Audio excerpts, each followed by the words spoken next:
everybody, and welcome to the 1993 Brookline Little League Championship between the Pirates and the Braves. This is Dan Kelly alongside Kyle Payne down here at Elliott Field, where you're joining us once again on Brookline Access Television. Kyle, tonight's matchup features the two top teams in the league, the undefeated Braves and the Pirates. How do you think this one matches up? Well, both teams have impeccable records, and they have fine pitchers and catchers. Defense will be the key, I think, tonight, and it should be a beautiful game. Well, we hope all runs smoothly. We'll be back for the Silverman Award winners, the player intros, and the opening pitches, all in a moment.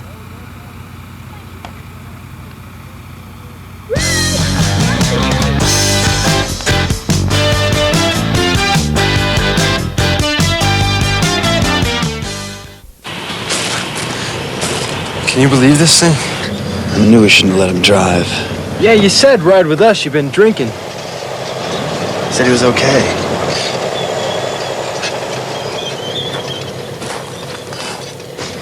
I owe you guys. I mean it. If you hadn't stopped me, I'd been with him. Come on. Nobody has to drink and drive, and nobody should. Friends keep friends alive. Welcome back once again to Warren Field. This is Dan Kelly. I'm about to send you to Little League President Dave Pantalone, who's going to make the presentation of the Herb Silverman Awards, as well as present the team rosters from each of the two teams at midfield. Good evening, everybody, and welcome to the 1993 edition of the Major League A Championship. My name is Dave Pantalone from Brookline Youth Baseball. We've got a night with two teams here who have worked hard to get here all season long. I know they're ready to play. We're going to see a lot of good baseball tonight. We're going to see a lot of good sports tonight. And before we get started with the players in the game, we have a couple of special awards that we do every year.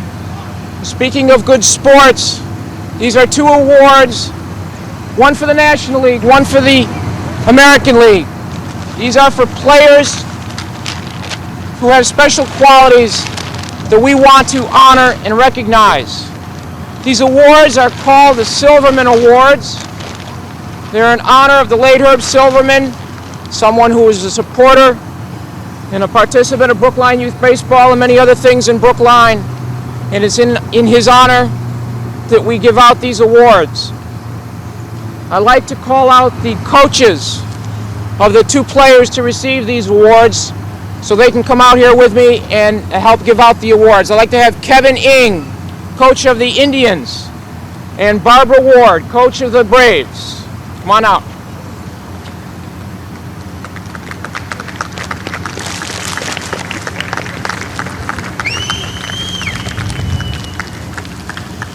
I'm going to let you actually hand them the plaque, okay? And we'll do Eddie first. If you would just hold that.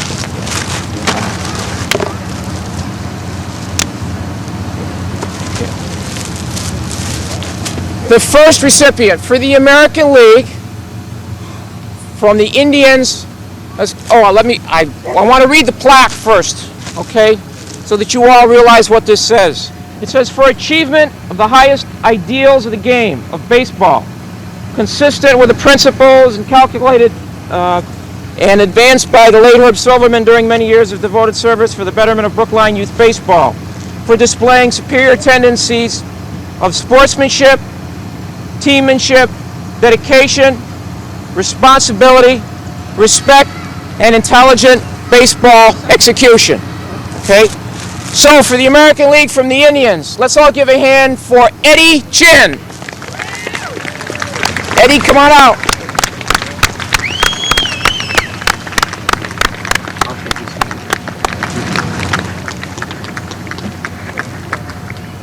Congratulations, Eddie. Nice job, Eddie. You deserve this. Come on.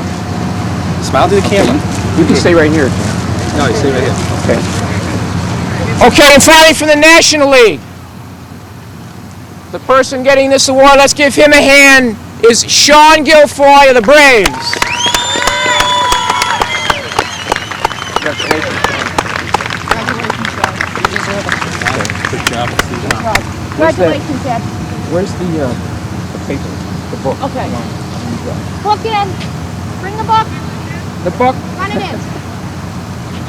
Okay. Let's give these guys a big hand, okay? Okay, thanks a lot. Thank you. Good job.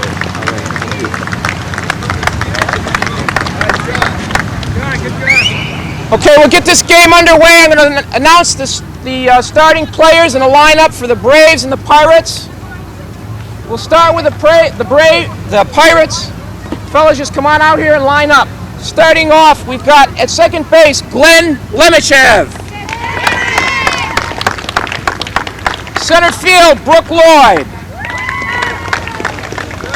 On the mound, Justin Brody.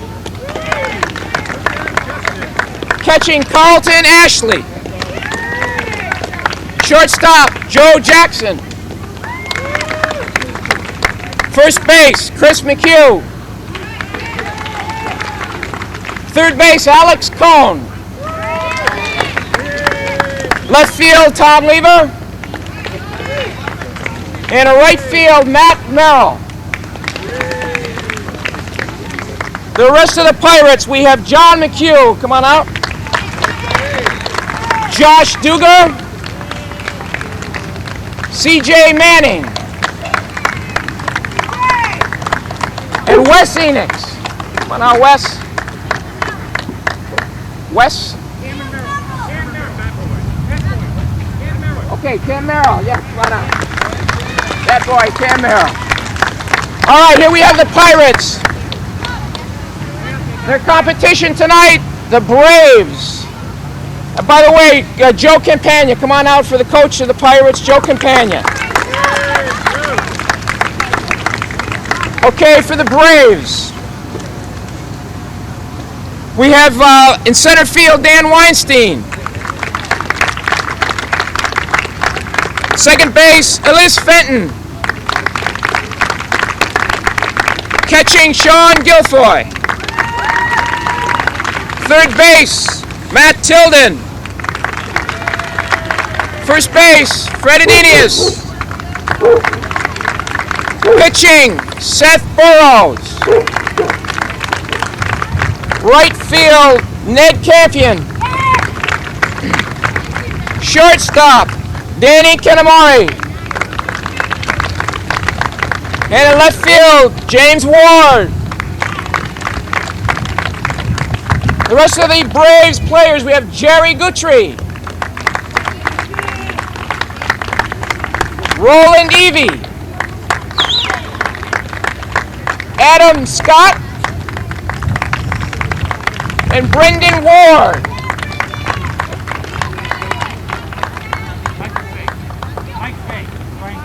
Mike Fay and Brian Guilfoy, the bat boys for the Braves, and Barbara Ward, head coach. Okay, you guys ready to play ball? Okay, let's get on with it. Thank you.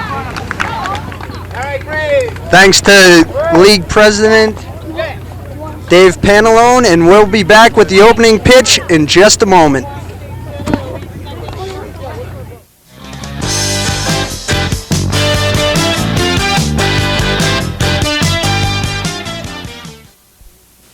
Sometimes you know you're the one everybody's counting on to do the job. Whether you're a player or a fan. The one who can step in and turn things around so everybody wins. We lose too many lives when fans drive after drinking too much. So before you go to the game, choose the one guy you can count on to drive home. The designated driver. When you think about it, that's your most valuable player.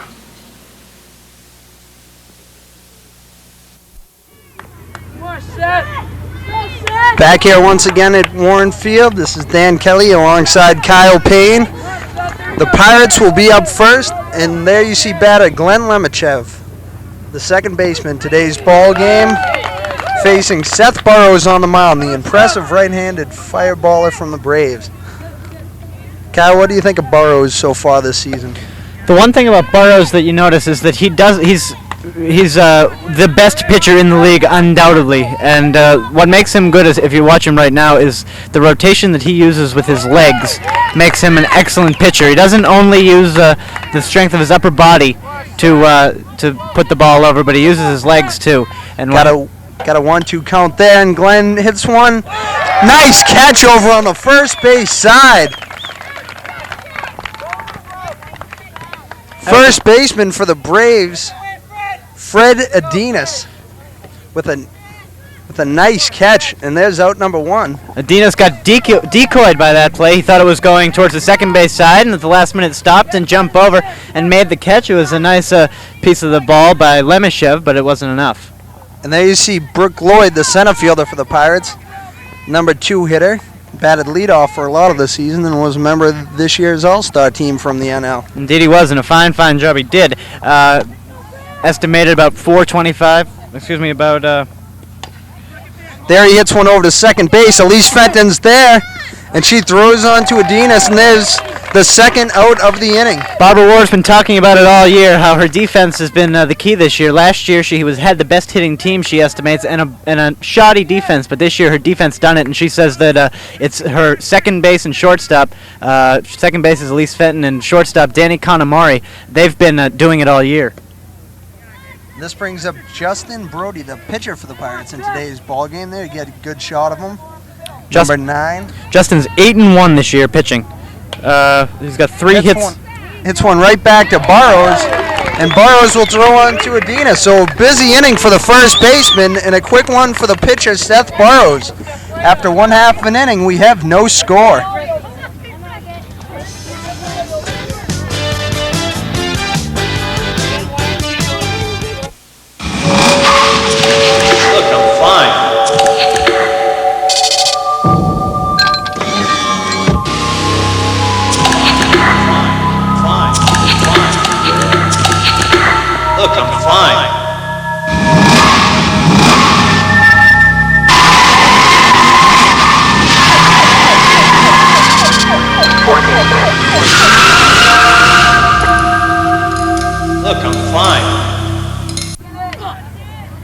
Back here in the bottom of the first inning where the Braves are looking to unlock this scoreless tie. Justin Brody on the hill for the Pirates.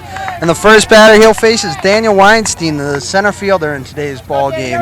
Justin 8-1 on the season and was another Pirate member of the All-Star game. And there's a shot down the line, and that makes its way into left field. Lever is there for the Pirates. He has a little trouble picking it up, and he'll get it into second base, but not before Daniel Weinstein is there with a stand-up double. Danny Weinstein, a speed skater, ran all the way down to second base with no problem in bringing up Elise Fenton, something she's had no trouble doing all year. Last night, doing a little preparation, talking to Joe Campagna, he said they have the most trouble getting Sean Guilfoyle in the park and Elise Fenton off the bases. And here she is right now trying to get a bunt down and move her runner over to third base. Well, it would be a very smart strategy to try to get Weinstein over to third with Big Sean Guilfoyle on deck. Try to get the first one on the board. There you got to look at Elise. The pitch. Elise pulls back the bunt and takes the strike that time. Well, running the count to 1-1. Weinstein, a fast guy, and really Sean Guilfoyle, I don't know if you can see him in your screen on the on-deck circle. Something they'd like to do is get going early, because actually the Pirates and the Braves have played 4 times this year, and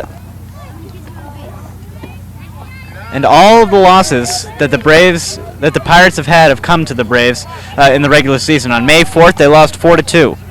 On May 15th, it was 13-3. On the 23rd, 6-5. In that game, the Braves had 7 errors. It was their worst game of the season, Coach Ward says, as Fenton takes a walk. And on May 27th, it was 9-0 in favor of the Braves. There, Elise Fenton stands on first base. Daniel Weinstein, the runner, on second base. And there's Coach Joe Campagna out to the mound early to speak to his pitcher, Justin Brody. I don't think he's telling Justin anything more than to settle down a bit and don't let the 2 early base runners get to him.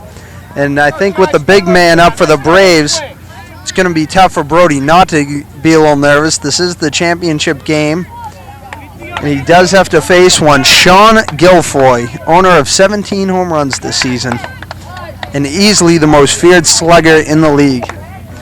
It was expected that Brody would only go 3 innings today, and they were unsure who was going to be the other batter. The Pirates 20-5 overall. Their 4 losses coming to the Braves and 1 coming to the Mets in the playoffs. Brody 8-1 on the season. Carlton Ashley 5-2 pitching. He's had some help also. 3-1 was Alex Cohen, and Glenn Levashev and Josh Duger were 1-0. And there's a deep drive to center field.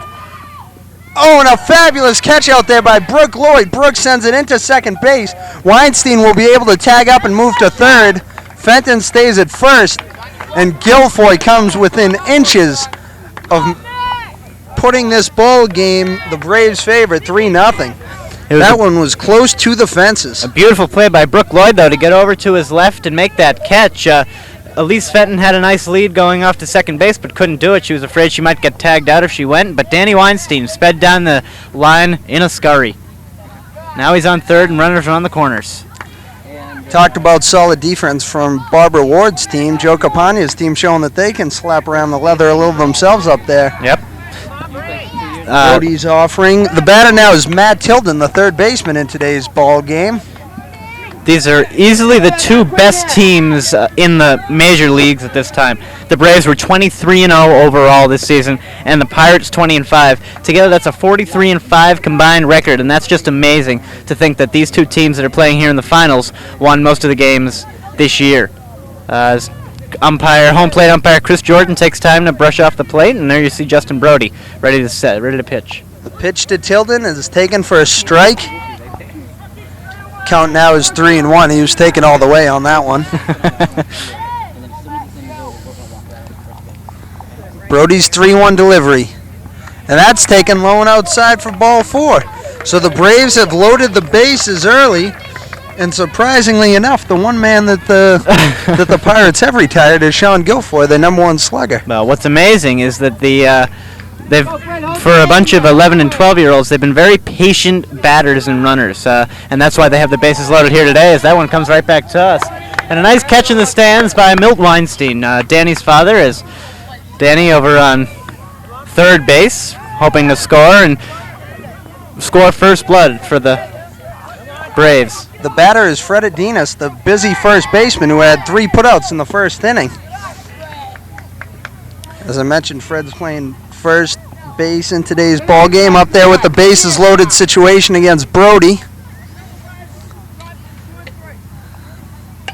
And that's one that's going to be hit to Joe Jackson, who's going to come home with it.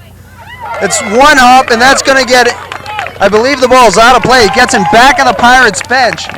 Jackson fielded it cleanly and tried to make the throw home to Carlton Ashley.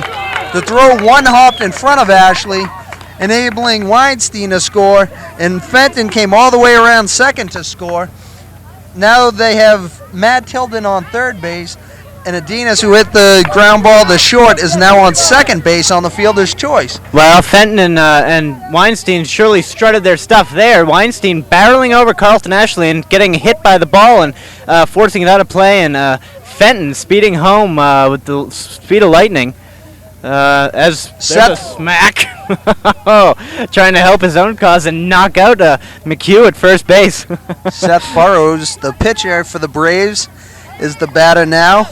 The 6th batter they've had up this inning against Justin Brody. Takes that one low.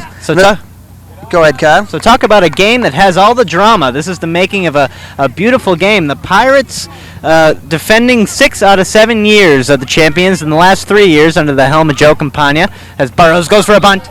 Alex Cohen handles it, looks back the runner at third, but Burrows will be safe at first base with an infield single. Cohen did the smart thing and looked back the runner. In that situation, you almost assume that if Burrows is bunting, it's a suicide squeeze. But when Cohen turned around to look, Matt Tilden was still standing on third base. And by that point, he had no time to throw out Seth Burrows. So bases are still loaded, and there's 1 out, and the batter is now the right fielder, Ned Campion, for the Braves. That was a beautiful bunt by Burrows. It got down right in front of the pitcher's mound, and nobody could do anything. The base runners held up tight beautifully, holding it so they made sure that they'd get Burrows on at first base, and Alex Cohen did a fine job in the infield to secure no more runs scored by the Braves. High and tight there as Campion hits the deck. Ned Campion almost taking one for the team there. So anyway, I was saying, what a storied game, a 23-0 Braves season, hoping to end it all tonight in this double elimination series, beating the Pirates, who are defending champions 3 years in a row, and the Pirates 20-5 this year. This is a beautiful chance for the Pirates to set an upset, or the Braves to end their storied season. Ned Campion struck out versus Brody for the second out of the inning. That's going to bring up Danny Canamori, their fine gloved shortstop. Yeah, possibly the finest defensive shortstop in the league, as we were discussing earlier. I happen to think so. Barbara Ward kept talking last night about how the Braves infield has done it for them. How they had it at third base. They had their help, and they had in Matt Tilden, who's played in almost every position, and Elise Fenton at second base, and Burrows playing a pitcher and doing a lion's share of the pitching and winning every game he's played, including all the games versus the Pirates. So yeah, the infield doing it. Danny Kanamori, one of the big guys, number one, taking a strike right there. Justin Brody, despite his struggles in this inning, this is the 8th batter he's faced. If he can get Kanamori here, he would have escaped his first inning, allowing only 2 runs. Oh, didn't happen. That one got him. He nailed Kanamori, and that's the problem when you're Seth Burrows and you pitch the ball in 100 different places all over the plate. Sometimes you're going to hit a player. Justin Brody, who isn't necessarily a fastball pitcher. He tries to put the ball in different places, and he put it in the wrong place that time. But still, although the Braves have scored first, they still have a chance in the early going. And this brings up one of my personal favorite players, as well as the coach's son, James Ward, the starting left fielder in today's ball game. Ward coming on late to play some beautiful left field and some fine hitting, says Barbara Ward. She said coaching her twins was a thrill this year, and even though they're 12 years old and won't be playing next year, she'll be back here because she's got the bug, she says. She loves coaching, and she can't escape even though her kids won't be back, and that's it. So Brody gets out of it by striking out Ward to end the inning, but not before the Braves strike for 3 runs to give them a 3-0 lead. At this point, would like to send you down to Rico Rodriguez, who's with the American League Herb Silverman winner, Eddie Chin. Rico? Dan, I'm here with Eddie Chin, the 1993 American League Herb Silverman Award winner. Eddie, congratulations on winning your award. How does it feel to win the award? It feels really great. I didn't really expect to win this award, but I didn't really see myself as a team leader. Well, Ed, definitely you are a team leader, as voted on by the coaches here in the American League. But you've played now for 2 years in Little League. What's the biggest thing you feel like you've gotten out of Little League baseball? I've learned that baseball really is it's teamwork. It's not really just Eddie Chin out there. It's really Eddie Chin plus the 8 other players. Well, Eddie, you did a great job in your 2 years. You definitely showed lots of teamwork, lots of sportsmanship, and that's why you won the award. Congratulations once again. Thank you very much for the interview. Now back to you, Dan. Thanks, Rico, and congratulations, Eddie. Well-deserved honor for you. The award, as Dave Pantalone pointed out during the presentation, goes to both an outstanding player, but it also, more importantly, I feel, goes to a player that displays great sportsmanship and team leadership during the season. Eddie did all that this season with the Indians. Yep. And we're ready for second inning action here as Carlton Ashley is looked to get the Pirates' offensive attack started. They're down 2-0 here in the top of the second inning.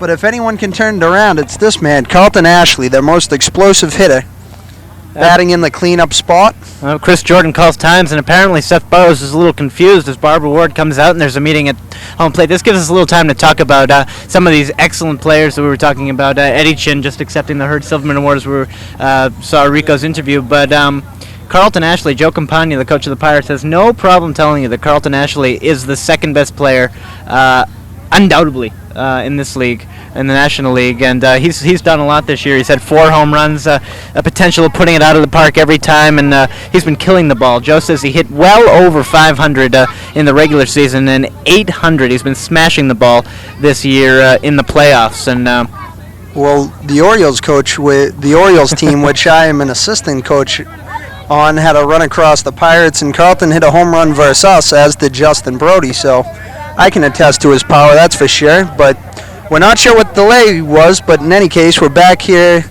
to action with Seth Burrows on the mound. Now, just watching Burrows pitch, this kid will never put it in the same part of the plate twice unless he means to.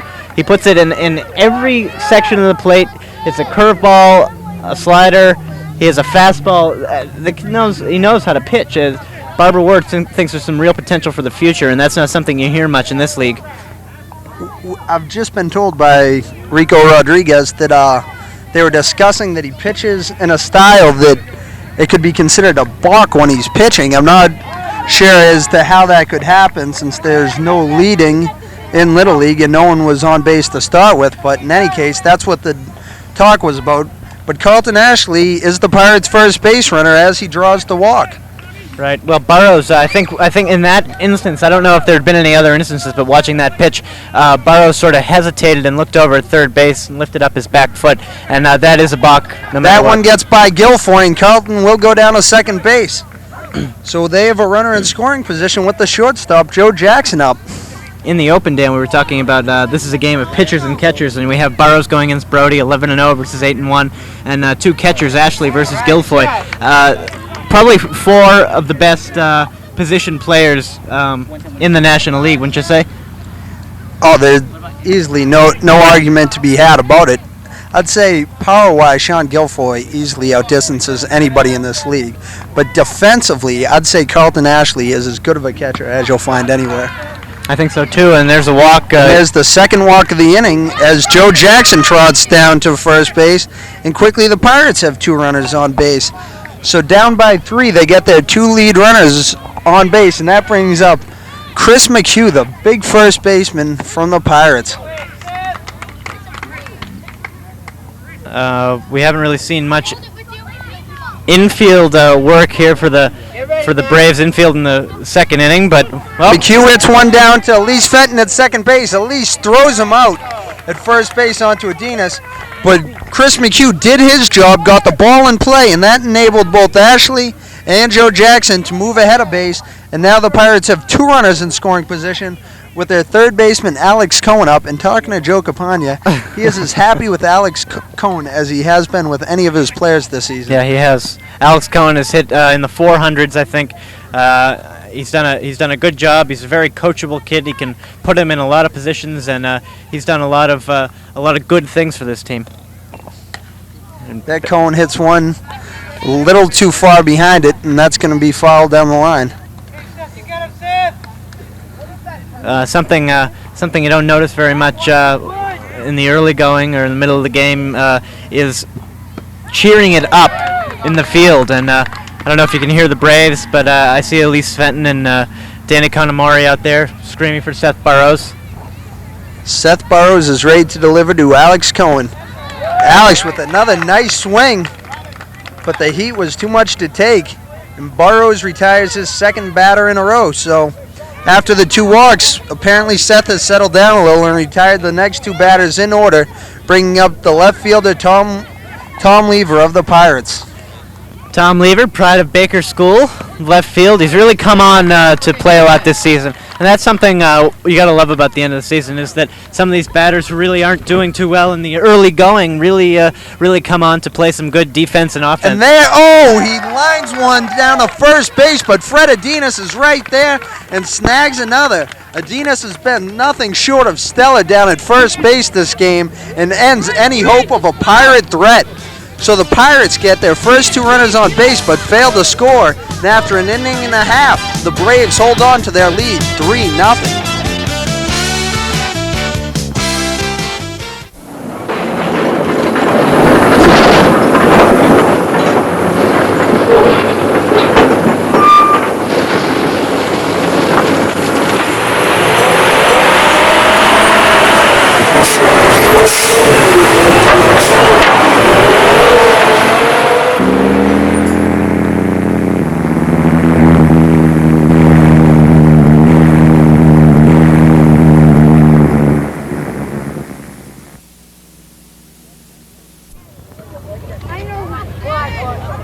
Justin Brody's the man on the hill for the Pirates in the bottom of the second. And the batter he's facing is Dan Weinstein, the man who led things off for the Braves in the first inning with his big double down the left field line.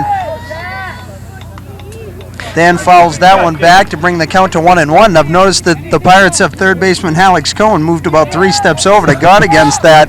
Same thing happening this time. Yeah, he's a little nervous about that. That opened the gateway for a few runs in the first inning here, but ready to combat that. They've got the infield shaded over to the third base way. And looking around here, Dan, look at the amount of fan support that these two teams brought out. I see fans from every team here. I see Mets fans and coaches over there. I see the Tigers just had their pizza party. I see Braves. I see the Orioles. I see Red Sox. Dan Weinstein takes another one there. And right there on your screen, you can get a good shot behind the fence there. Those are the Mahoney Pierces. And Coach Stan Payne of the Mets. and Coach Stan Payne, who are all Met affiliates. Yeah. And they're here to cheer on just for the love of the game, as well as Joe Quinn, grandfather of Matt Quinn of the Dodgers. Imagine that. There's a chopper, and there's another hit by Weinstein that gets into left field. Weinstein takes the turn at first base, and he's on with the second hit of the ball game, this time a single. It looks like this ball has eyes. Everywhere Cohen goes, that ball doesn't. That ball, in the first inning, it got to Cohen's right, a blazer down the line, and the second ball, a little bleeder to his left, and he just can't seem to stand in the right place. But Elise Fenton trying to do the same thing. Before it was Weinstein at second base, and Elise trying to get him over to third, and now she'll try and move him along to second. Like we mentioned, the Pirates season long have had some trouble keeping Elise off the bases, and then Guilfoyle. That seems to be their hardest combination to pass, and if they do, they might be able to get out of this inning unscathed. Brody's delivery. Elise pulls back, but that one was for a strike. Elise took the walk last time. I think Justin's nerves will be a little more settled here in the second inning, though. Yeah, I'm sure they will. I think it was just first inning jitters, and there's a shot down to second base, handled nicely by Lemachev, who throws on to Joe Jackson at second base, and they get Weinstein on the force out. That couldn't have felt too good. Lemeshev taking that right off his body and putting it into his glove and throwing it to his shortstop, Joe Jackson, who's done a fine job this year. Elise Fenton getting the fielder's choice single, and now hopefully Sean Guilfoyle will look to smash one over the fence. It's what he does best. Takes that one low and outside, and already he's ahead of the count 1-0. Well, it looks like Brody having a little trouble in here, pitching to Guilfoyle, and what he's doing now at the 2-0 pitch is trying not to give him anything to hit, and I think that's smart. And the count now runs to 3-0, and Elise Fenton will go down to second base.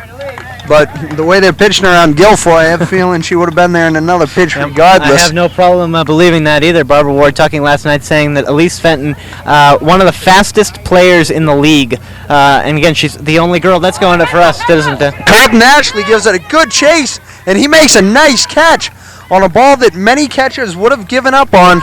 Carlton Ashley chased the ball all the way over to where he was very close to the Braves bench and made a heads-up catch, then turned around to make sure Elise Fenton wasn't trying to tag up on him. That's right. Andy had time to look at us, too. And remember Dan, the game we did against the Pirates and the Braves, the 9-0 Braves win, where Carlton Ashley ran into the backstop catching a ball in a game that really didn't have any, at a point where it didn't really matter much. And Elise Fenton scampering around these bases just makes it down to third on a pass ball. That Brody pitch to Matt Tilden gets by Carlton. Campagna had almost begged Carlton not to fire it down to third base because Elise was already standing there. Exactly. About 4 times when we played the Pirates, we knew better than to send our runners to third base. So we'd have our runners stay on second, and Carlton, if the ball got by him, would just turn around and fire the ball down to third base anyway to show off his arm. Yeah, he knows where it's at. Funny thing is, I think that Elise Fenton could get home in this at bat without Tilden hitting the ball, because she's rounded the bases without any contact so far. Justin Brody looking to bear down here and hold the Braves scoreless in the second. There's a chopper that gets through the middle, and Maddie Tilden drives in the Braves' 4th run of the ball game. Matt Tilden with a very crucial RBI. He's scoring Elise Fenton from third base. It was a nice hit. Nothing anybody could do. It was right in the hole between second and short. Lemishev and Jackson, neither of them could do anything. Jackson had to run too far to his right and or left, and Lemishev to his right. So more onslaught from the Braves. It's 4-0 now, and Justin Brody just hoping that the bite isn't too fierce in this inning. Fred Adinas, the defensive stalwart of the Braves thus far in the game. Yep, got them out of a couple jams already, huh? First base. Looking to help himself with the lumber here. And there he hits one to right field. That's going to drop in front of Matt Merrill. Merrill throws it back into the pitcher's mound. Tilden gets the second.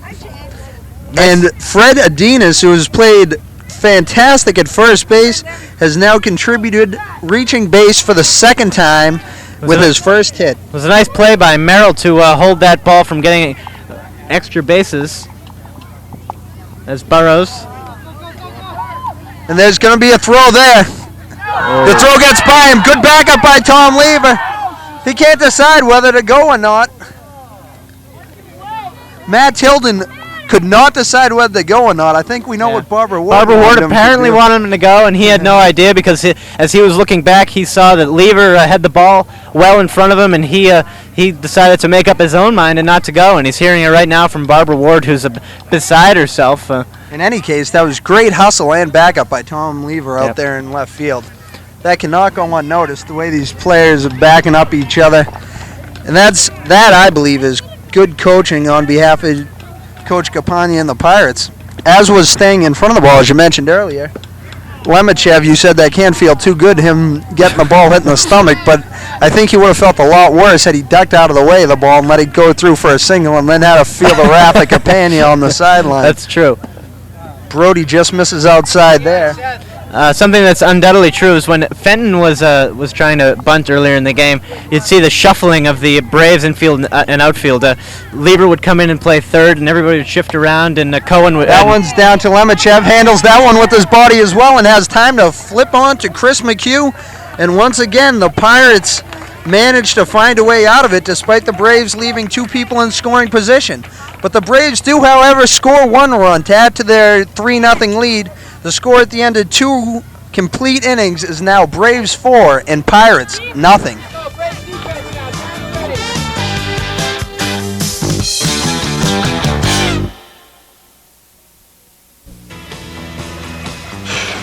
Smokeless tobacco? Man, that's some nasty stuff. Remember CJ got messed up from it? Got a lot of gum problems? Man, my brother has some foul-looking sores in his mouth from chew. And quitting was tough, too, because he was hooked on the nicotine. But he quit. Yeah, that guy with mouth cancer really got to him. Yeah, and Kim said his breath was terrible. Get the facts. Smokeless isn't harmless. Write this address.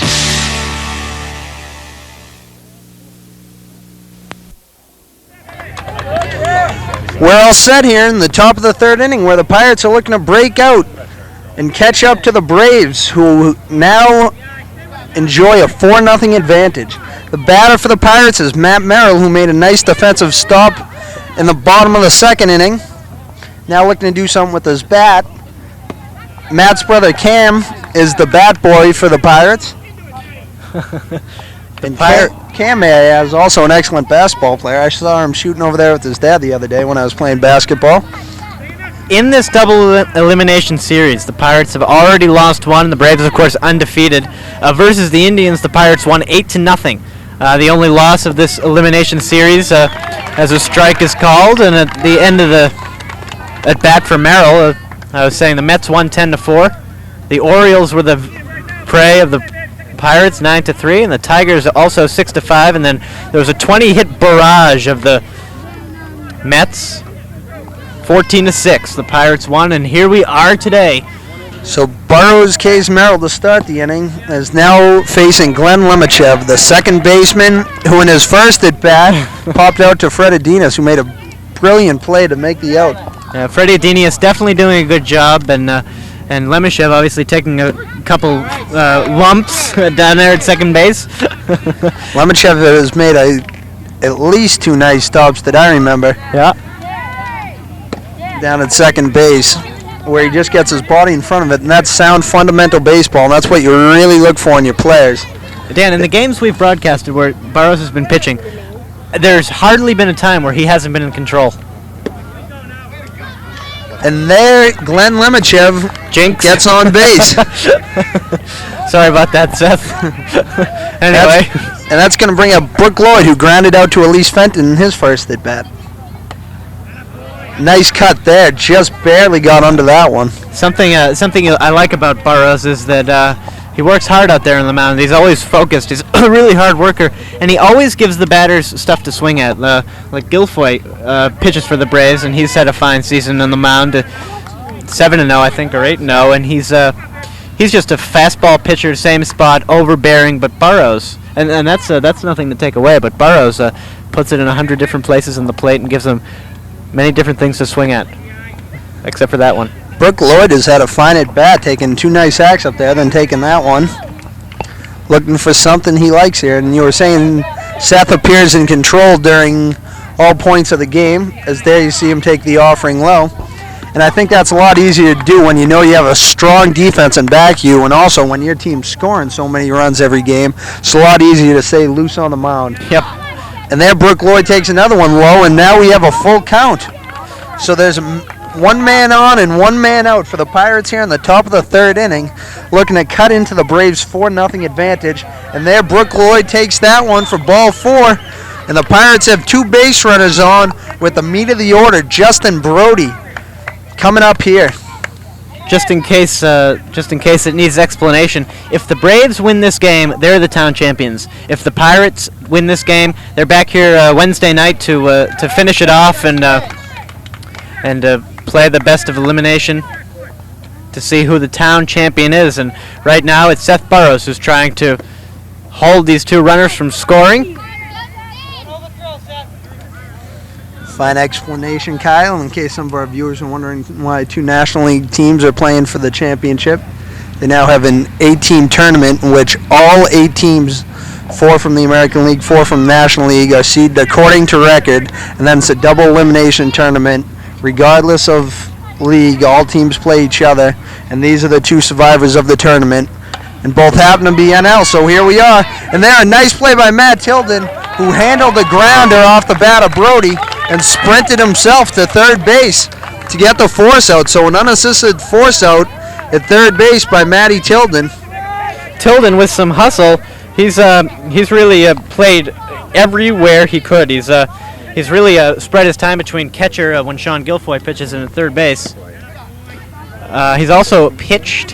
He's played shortstop, and he's played second base. And right there we saw him hustle to save a runner there. And on the fielder's choice, Brody standing in at first base as Ashley stands up at the plate.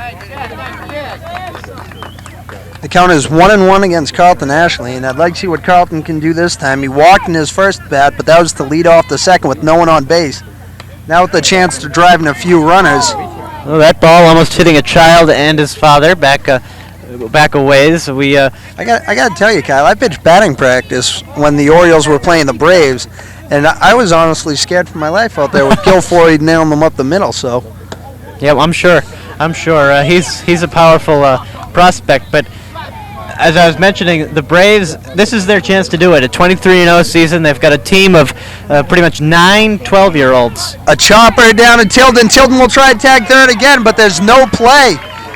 Carlton Ashley is in there safely with an infield single, and Brooke Lloyd with some great hustle down to third base will slide in safely and load the bases for Joe Jackson.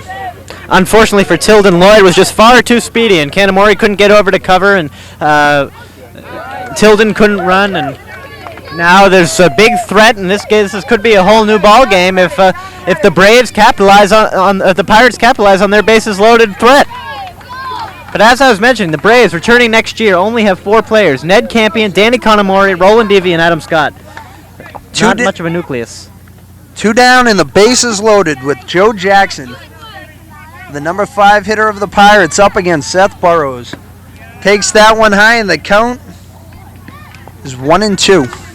Joe Campagna says Jackson's hit about 300 this season, and he can put the ball out of the park. He's done it once already. That was versus my squad, by the way, Cal. Go figure. And a ball on the field as one of our friends comes on to get it off, and now back to action.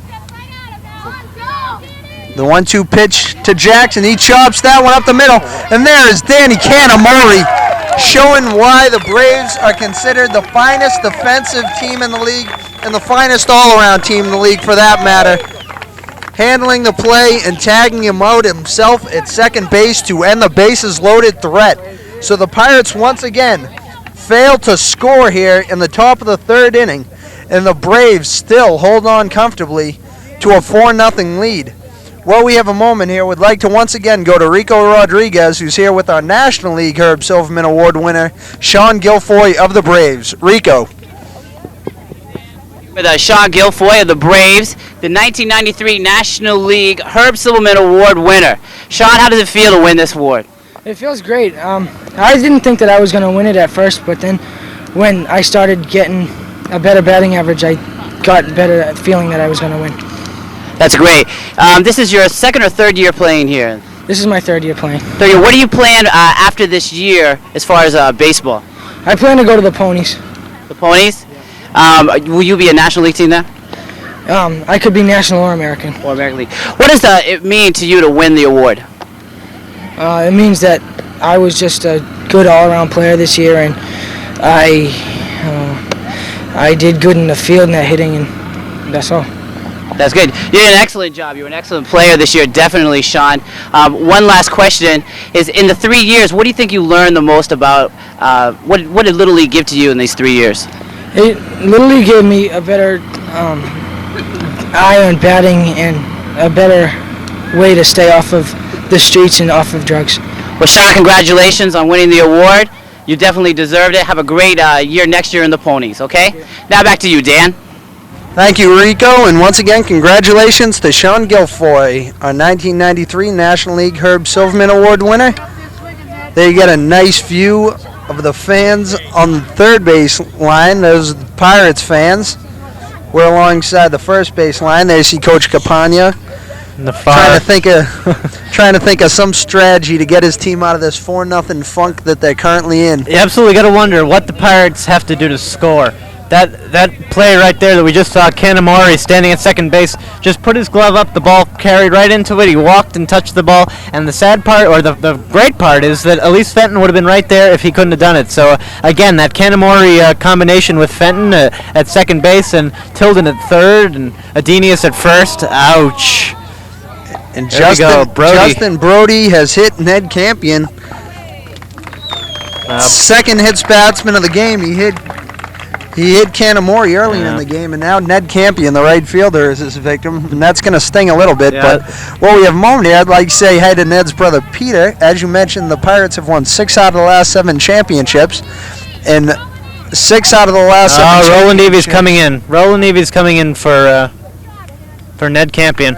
Let's give a hand to Ned Campion, who unfortunately took a rotten pitch off of his leg and can't do it anymore. And well, Ned was going to exit the game after this half-an inning anyway, I believe, for Roland. So there's really no need when a kid has a sore leg just to have him stand out there and run around the bases. I agree. It was a good play by Robert Ward. More sore. But as I said, Pete Campion was a member of the team that won the championship in '87, I believe, that I was also a member of. You're telling me Pete made the majors and I didn't? Pete Campion was, in fact, an outstanding outfielder for the Pirates. I'm sure he was. And Brody, Brody hits Campion, but comes right back with 3 quick strikes against Danny Canamori, who made that fantastic play to end last inning. And that brings up James Ward, the left fielder. You've got to imagine that hitting Campion would have frustrated Brody beyond belief after just being squandered their rally, and now he comes right back, and a nice strikeout of Canamori as he continues his streak right now against this current batter. Well, when Justin Brody gets on fire, he's tough to stop. He's as good as any pitcher. Justin throws second, Mishandled by Joe Jackson. Brooke Lloyd there with the backup. They could have a play at second, but nobody's there to cover. So Roland gets back safely at second base. Justin handled the ball, threw it a little low to Joe Jackson, who just couldn't handle the play. The ball squirted into center field. Roland Evie is safe at second. Well, again, if the Pirates don't win this game, they didn't lose it. The Braves won. They've played some sensational baseball tonight, from the 1 batter to the 9 batter at every position. Danny Weinstein, who's up at bat now, everybody's done a fine job. Weinstein hits one to Jackson. Jackson throws to third, and nice play by Alex Cohen. Alex Cohen, the third baseman, plays that one like a first baseman to get pinch runner Roland Evie on the force out. Right, and now Danny Weinstein on first base as and there's Fenton smacking it up, and Lemishev has it, steps on second himself, and umpire Chris McManus calls him out to end the inning. Lemishev almost handled that one a little too lackadaisically as a hustling Weinstein nearly beat him, but nevertheless, the Pirates escape and hold the Braves to their first scoreless inning of the ball game. After 3 complete here at Warren Field, the Braves are still holding on to their 4-0 lead.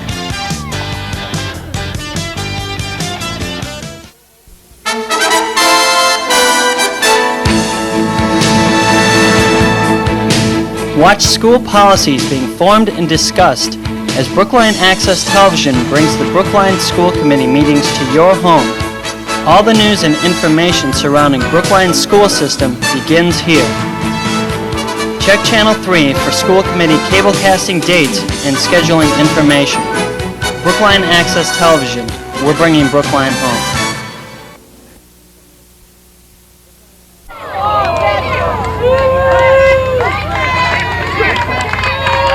We're back here in the top of the 4th inning for the Pirates.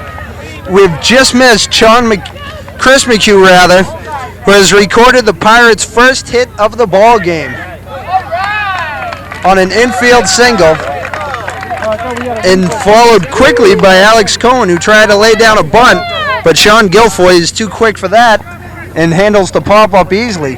So McHugh gets the infield single, ending the Pirates' drought. Despite their fine scoring chance, I was surprised to look in my book and see that had been the first hit of the ball game. Yep. Barrows had been perfect, and actually he still has been. It was a tough play that it was play at first base for McHugh, but he beat it out, said umpire Chris McManus, and Barrows has been sensational. And there we saw Alex Cohen try and lay down a quick bunt, and Sean Guilfoyle, a heads-up play to catch it in the air. The batter now is John McHugh, Chris's younger brother. John, a year younger, only 11 years old. Solid defensive player and a good hitter as well. Will be back for another season. Danny, there's a bigger crowd here. I didn't show it. I don't know where it came from, but there's a bigger crowd here than there was the All-Star game. I think that's sensational. There, John McHugh fouls another one down the line. Kyle, there's a bigger crowd here than there are at most Cleveland Indian games, for that matter. and the Red Sox games to follow. Oh boy. So we watched the Braves realign their infield. Barrow speaking a little word to Danny Conamori, and he's going to pitch to John McHugh, who bleeds it down the first base line, and Weinstein steps in the bag himself. That's called foul, says foul umpire ball. Chris McManus. Chris Jordan, the home plate umpire, in agreement. 2 players, and Chris McHugh trots back to first. There you see Chris Jordan, who started the game in center field, is now over at first. There's Johnny McHugh.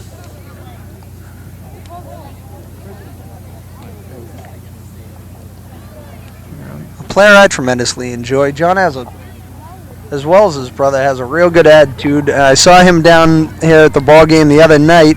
I believe it was the Mets versus the Braves the other night, doing a little scouting possibly. Seemed to work for his brother, who now stands on first base. Let's see if he can get similar results out of it. You know, the Braves have to be holding their breath right now. All they can hope is that they win this game and that the dream has come true, and there's actually an undefeated season for the first time. There's one hit down right field, but that one's going to be foul as well. And John McHugh is... There you see the ball line there. John McHugh has fouled off everything that's come his way. Burrows with another offering, and he takes that one. a great at-bat here for John McHugh. If Seth Burrows is going to go the distance, he's going to have to get through Johnny McHugh, and I don't know if anyone's arm can handle it at this point. Dan, he's already thrown about 8 pitches to him, and then he fouls off another one. Is there any way to get the ball by this youngster? I don't know. She swung at everything and had some contact. Now, in case correct me if I'm wrong, I think Matt Tilden's moved to second and Elise Fenton's moved out of the game, and Jerry Guthrie's made his way to third base. Is that the way it works? Oh, that ball's hit. There's another foul. That one could be out of the way. But no, Sean Guilfoyle, right in front of the Braves bench, makes an outstanding catch. Guilfoyle's done it all this game, and the Braves are all smiles. We talked about these teams having without a doubt, the best 2 catchers in the game. Yeah. And both balls that were hit over by these benches, I didn't think that anyone could get. And I still believe that no other Little League catcher, except for the 2 that are playing today, could have made the 2 catches they've made. Carlton made one earlier, and right there, Sean with just a great catch extending over the bench. Sean Guilfoyle would have taken the bench out and the players that were on it. But we know that if he hadn't caught that bench, these Braves defenders that are sitting on the bench probably would have. And that spoiled an outstanding at-bat by John McHugh. Yeah. That brings up C.J. Manning. Manning in as a replacement for Matt Merrill. Takes that one high.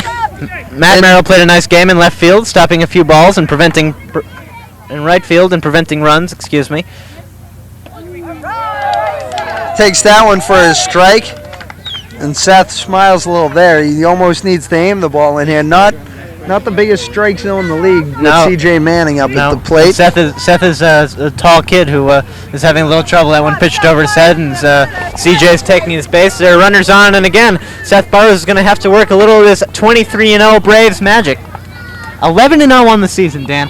Sean Guilfoyle has 2 putouts this inning, and I would question if there's ever been an inning in which a catcher gets 3 putouts. I wonder if we'll see it. Especially in Brookline Youth Baseball, and if we do, Dan, we can say we're here to witness it. That's right.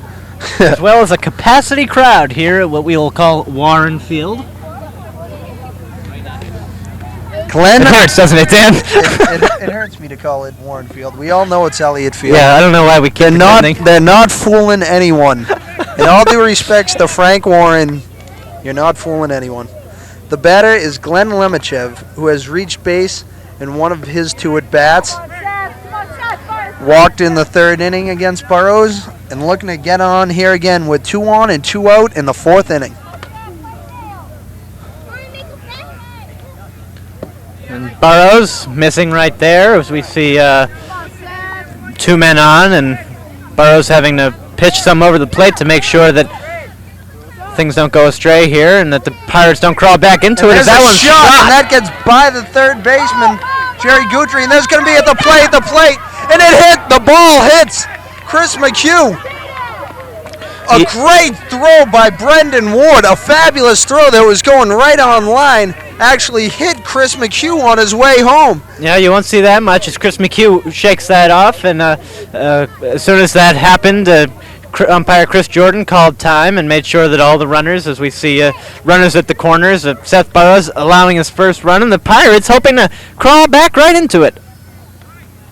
Well, the reason you don't see that too often is you don't see left fielders who can chuck it on a straight line to home plate that often, as Brendan Ward just did just then and showed why he's an all-star caliber player himself. I'd like to hear this conversation right here. Barbara Ward really doesn't have to have too many of these conversations. I think it's an interesting statistic, Dan, that as Joe Campagna goes over to complain to Chris Jordan about that, he probably thinks there was interference and the runner should move up. But the Braves this year have won 6 one-run games and came in first place, like I said, a 23-0 record. And last year they came in second place with losing 6 one-run games. So that's appearing to be the difference, is their defense saving those couple of runs. Their last one-run game was 4-3 against the Mets, and it was it wasn't Sean Guilfoyle, but it was a one-run game nonetheless.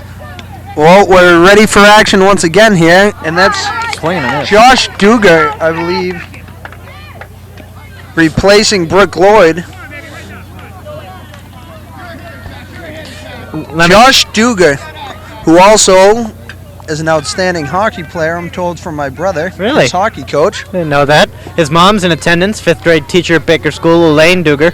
Lemishev, though, right there on the big swing and a miss by Duger, ran down the line. There was no throw by Guilfoyle even attempted, and he still slid. I call that some some hardy baseball playing as Duger, looking in, shakes his bat and takes a ball high, a good eye. Well, if the Pirates lose, they're out of it, so they have nothing to leave at home in this ball game. You got to be hustling 100% all the time. Yep, no reason not to. As Joe Campagna gives his word to C.J. Manning at third base, who's going to go for it, but apparently it was a foul ball. Josh Duger fouls one off the catcher's chest protector. Have a feeling it didn't phase Guilfoyle behind the plate. And Burrows gets Duger on the high heat. But the Pirates managed to break their scoreless drought and get one at the end of 3.5 innings. The score is Braves 4, Pirates 1. And while we have a chance, would like to take yet another look at that Sean Guilfoyle catch, if we could. Why not? A Brookline Youth Baseball replay here. What you're going to see is a ball hit in the air and Guilfoyle running over, charging the bench of the Braves, and Braves players scurrying out of the field. It'll just be a moment probably. There you see Seth Burrows on the mound. The batter was John McHugh. McHugh fouled one off there. Right, McHugh, as you remember, had a few pitches fouled off, and Burrows getting a little frustrated that he couldn't get one by him. And I think this is the play right here where you see John McHugh hit a ball that's going to charge the bench. They see Guilfoyle go at it like a bull, rages out and makes the catch just in front of the Braves bench for the second out of the inning. And that was an important out indeed. Who knows how many more runs the Pirates could have gotten out of that inning. That's but true. Did you see the way Guilfoyle, right when he saw he had a chance at that, almost did like a bull run at the ball? Yeah, he did. He really charged for it, and it was kind of comical to see all the Braves runners just get out of his way. They knew he wasn't stopping till he caught that ball. And here he is at the himself, and that's a home run. Look no further than Sean Guilfoyle, the man of steel. I think he has an S on that chest under his uniform, because I have never seen a little leaguer do some of the things that Sean Guilfoyle is capable of doing. Well, that was a beautiful, beautiful swing by Guilfoyle. It was a pitch right up the letters that obviously Justin Brody would love to have back. He just reared back that bat, smacked the ball, and it was right over the head of C.J. Manning out in right field. Is it safe to say that Sean Guilfoyle is no longer part of the highlight film? He Sean is Guilfoyle is his own highlight film. That's true, Dan, and it's remarkable to see that. We knew right away that ball was gone, and that's what we needed in this game to get things going. Excitement, excitement, excitement. This game has all the drama of a championship game, and the Braves looking to finish it up right here, and they're on course. There you see the batter for the Braves now. That's Matt Tilden, their cleanup hitter. He's 1 for 1 in today's ball game, has singled and walked. Matt Tilden playing a little third, playing a little second, as Barbara Ward shifts around her defense to incorporate substitutions. And well, there's not much you can ask for now. She's had it from Seth Burrows in the field, and Sean Guilfoyle. Oh, that one nails Brody in the rump. Brody took that one in the back pocket, and it really had to hurt. Well, he's going to hang in there. It looks like Joe Campagna's coming out to make a pitching change. That was a shot. I think Joe Campagna's going out there to see the health of his player. I can imagine, but it's I guess what goes around comes around. Mistakenly, Brody hit two Braves players, and right there you saw Tilden smack one right in the back of Brody to turn about his fair play. I have a feeling Matt Tilden couldn't have hit it there again if he was aiming for it. So I don't think that was any intentions to hurt Justin Brody. No, not at all. But that was just a solid shot up the middle that he happened to get in the way of. He's taking a few warm-up pitches there. But Justin Brody has nothing to hang his head low about over that Sean Guilfoyle home run. No, nothing you can do about that. Sean Guilfoyle just got all over that pitch. All that does is put Justin Brody and the majority of the pitchers. I'd love to get another view of that home run, wouldn't you, Jen? Well, I'm sure we can with our cable truck here today. That's right, our crack Cablevision staff, Brookline Access Television. Hopefully we can get a... The batter for the Braves now is Jerry Guthrie, who has moved into the ball game at third base.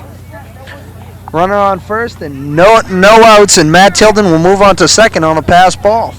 I was listening to Joe Campagna and Barbara Ward, the coaches of these two teams, talking before the game, and what they said as the skies darken and the wind picks up a little velocity here was that no matter where they end off this game, they're going to play 6 innings no matter what the score is, and they'll play it again tomorrow if it happens to rain. And as I speak, the wind picks up some speed, and Brody looking to pitch against Jerry Guthrie, who's come on strong as a hitter and a pitcher, and a fielder for that matter, in this latter half of the season. And I was trying to say it earlier, but I ran out of time, that these batters begin to learn what these pitchers can do and begin to be able to hit them towards the last half of the season. So that's why Guthrie chops that one down to Joe Jackson. Jackson looks back the runner, throws on to McHugh. McHugh now throws to third.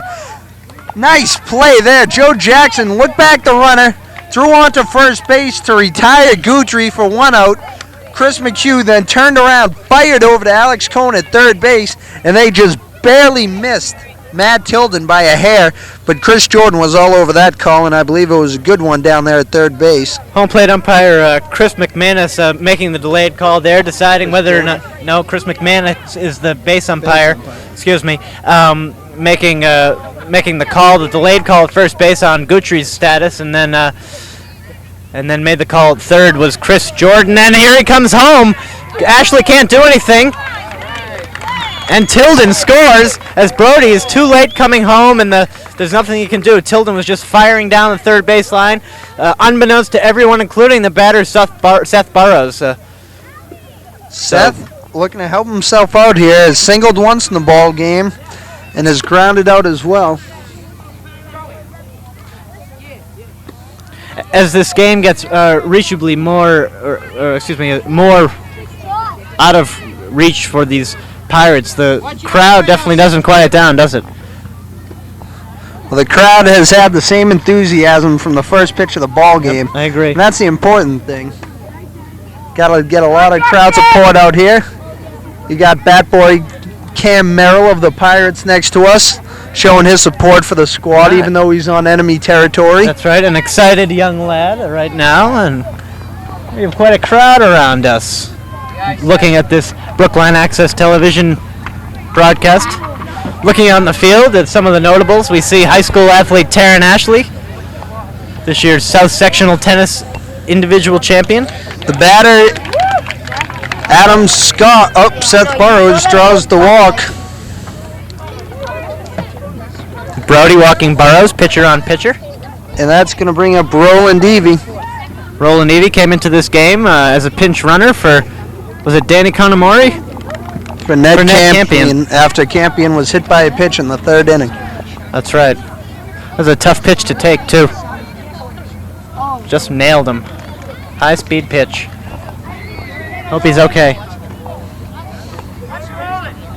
Go Roland! So Roland Evie getting the support from his teammates and fans here. Takes a strike. There's Roland taking another strike there. There you see Carlton Ashley holding Seth Burrows on first base. Ashley means business no matter what point of the game we're in.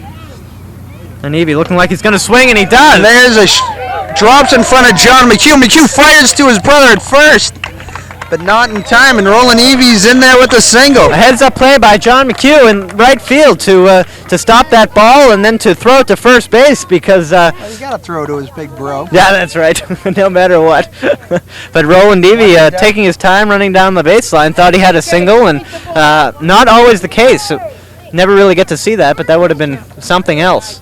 And the batter is Danny Canamori, the shortstop. We've stated all game his importance as one of the finest defensive shortstops in the league. And there's one that could be in there. John McHugh charging hard. It hits his glove, and he can't come up with the catch. They throw to second base, but Evie is safe in there at second base. John McHugh came a long way to try to make that catch, and he just came up a little short with his dive. Looks like he landed on his hip, which had to hurt. And there you see Brody. Well, the Pirates, again, in a little more trouble as the bases are plugged here, and Brody trying to get out of a little trouble. Well, they got to go through Brendan Ward, the all-star left fielder from the Braves. Brendan Ward, again, has done it all in the last half. He's played, I think he's made 4 diving catches in the last 7 games, is what Barbara Ward told me. And like she said, it was a beautiful experience coaching her sons the last few years. And he showed off his arm as well, even though Chris McHugh scored on his throw to home plate. He nailed McHugh with it, so obviously he threw it in the right direction. Yeah, but it was fast, too. McHugh had to walk that off for a little while, and apparently it's not affecting him, considering the stellar play he's had in right field. There Brendan takes ball 2, and the count moves to 2-2. Justin Brody puts a pump fake on the runner on first base, but I think there's 1 out here. Danny wasn't really taking a lead, so bases are still loaded. There's only 1 out, and 2 more runs have come in for the Braves to make the score 6-1 here in the bottom of the 4th inning. A full count to Brendan Ward. And they call strike 3. It looked like it could have been low, a very borderline pitch. But nevertheless, Brody gets out of it by striking out Ward. Getting the 2nd out of the inning, and that's going to call for a pitching change as Joe Jackson of the Pirates is going to come in to relieve Brody. That was a key play by Brody, though, to get that clutch strikeout. Earlier this year, there was a game where Seth Burroughs, it was versus the Mets. Seth Burroughs was pitching, and he had runners on 2nd and 3rd. There was 1 out, and to end the inning, what did he do? He struck out both batters to win the game 4-3. What a great, great guy.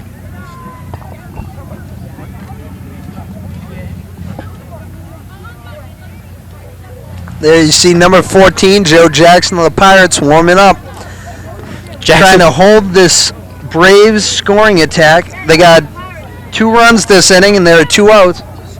And once again, while we have a moment here, I'd like to congratulate once again Sean Guilfoyle and Eddie Chin, our 2 Herb Silverman Award winners.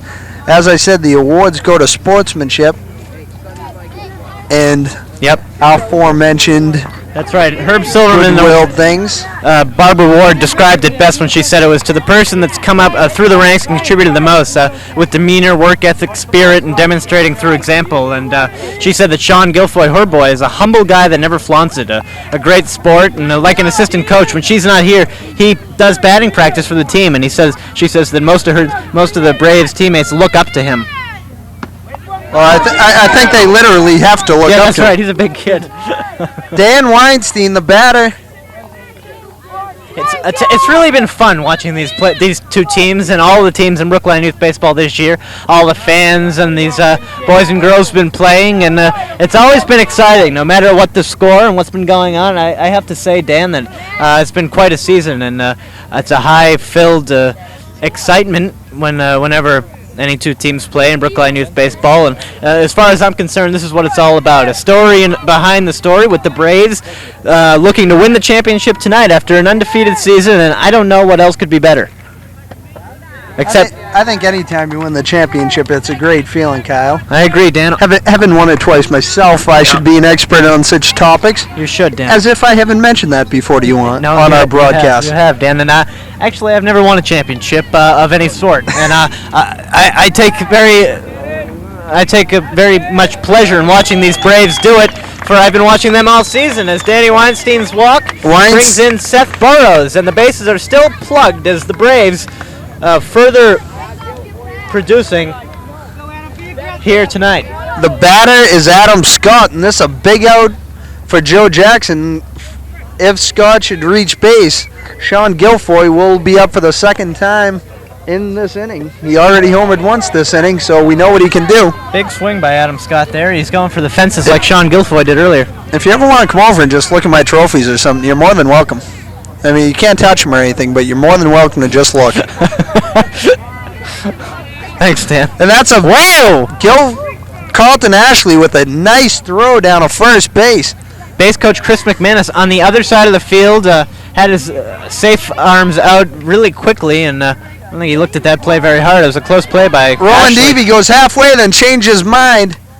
Not a very good idea to try on to be Carlton wishy-washy when he got Carlton Ashley behind the plate, as the Orioles found out in the playoffs. He can certainly kill you, not only with his bat, That's right. but with his fine defensive skills as well. And as the ball got by Ashley, he had it lickety split, and just as he did, Joe Jackson was covering the plate, and Roland Evie had nowhere to go but back, so he went back to third base, and now the bases are still loaded as Jackson, the only Pirate wearing a yellow hat and yellow stirrups, gets the strike to end the inning on Adam Scott. So, despite letting up 3 runs, the Pirates still have plenty of life with 2 innings remaining in this ball game. But the Braves are in the driver's seat for now. After 4 complete, they lead it by a score of 7-1.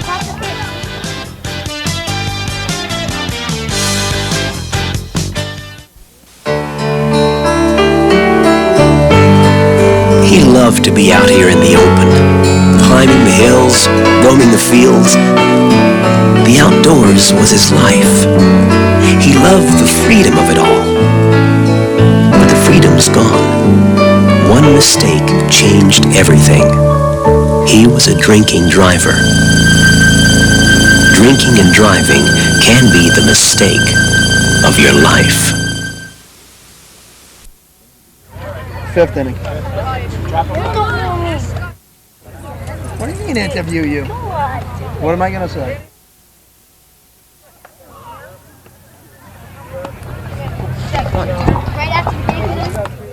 We're back here in the top of the 5th inning. The Pirates looking to dig into their 6-run deficit they now face as the Braves enjoy a comfortable 7-1 lead. But if they're going to do anything, they have the right men to do it. It's Justin Brody, Carlton Ashley, and Joe Jackson that do up for them this inning. So far, Justin has grounded out and reached down a fielder's choice. But he definitely has the potential to do something dangerous up there. Nice cut there. As I said, if Brody connects, he can hit the ball a long way, Kyle. Absolutely. He's put the ball out, I think, once before this year, and I'm sure he'd love to do it again. And there he smacks it down to Scott at first, and he gets him 5-3, and no contest there. Nice throw by Adam Scott. Adam Scott still a little angered over that called strike 3 to end last inning. Comes firing back with a fine defensive play. That's right. And that brings up Carlton Ashley. Carlton Ashley, the big man on campus as far as the Pirates go. Also looking to decrease the big lead, a 7-1 lead that the Braves have here this evening. And Burrows hoping to get a complete game. His final one, he's had about 6. Pitched 43 out of 66 complete innings this season, not including tonight's game. Well, if John McHugh gets up, he's going to have a tough time going complete again because John McHugh can fall off anything. There's a blast down right field. And that one is caught in the corner by Roland Evie.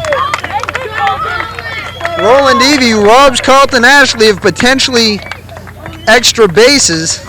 This team is so exciting. We had a little delayed call on that one. It's tough to see. We're right in back of the fans here, and usually we have a great view of right field, but today the bleachers are jam-packed, making things a little more difficult on us, and that brings up the cleanup. Oh, the number 5 hitter, for the Pirates, Joe Jackson, currently the pitcher. But Dan, we need to make no excuses. I think we covered that pretty well. But this team, no matter what happens, they always make the play. As a big black dog runs across the field. I think it's eating someone right now, Dan. All right, fine. It's not, but Jackson in there against Burrows as we've seemed to have gathered a crowd around us here in the production booth. I thought our co-producer Arlen Shostak would keep our fans away from us, but that's right, Arlen. And speaking of Arlen Shostak, we would like to wish him a happy 3-0 today. It is Arlen Shostak's 30th birthday. Dan, that's not fair. Arlen's not 30. He's 29. Okay? And all of us here at Brookline Access Television would like to send along a big happy birthday to the A-Man. Back to live action, Seth Burrows against Joe Jackson. He takes that one for high ball 4. And Jackson has drawn a walk, so Joe Jackson has reached base in 2 of his 3 plate appearances. And this brings up the man with 1 of only 2 hits for the Pirates, Chris McHugh. And Chris told me that the key to facing tough pitchers like Seth Burroughs is not to be intimidated by them.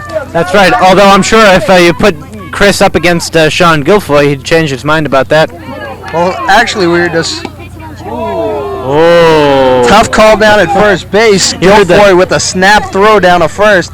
They almost got Joe Jackson napping, but I think that was the correct call. You heard the groans by the crowd, and it was a nice heads-up play by Guilfoyle and Danny Weinstein to get over and try and pick Jackson off. In all due fairness, we're sitting in the Braves section, so there were going to be groans there. So, well, it was a close play anyway. But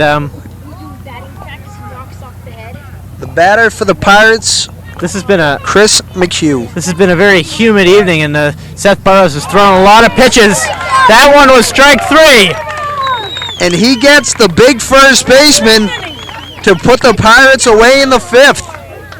So the Pirates have once again gotten a base runner but failed to knock them in. And after 4.5 innings, the Braves only 1 inning away from the championship.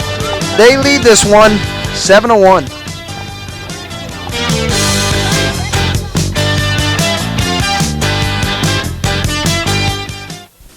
Sometimes you know you're the one everybody's counting on to do the job. Whether you're a player or a fan. The one who can step in and turn things around so everybody wins. We lose too many lives when fans drive after drinking too much. So before you go to the game, choose the one guy you can count on to drive home, the designated driver. When you think about it, that's your most valuable player.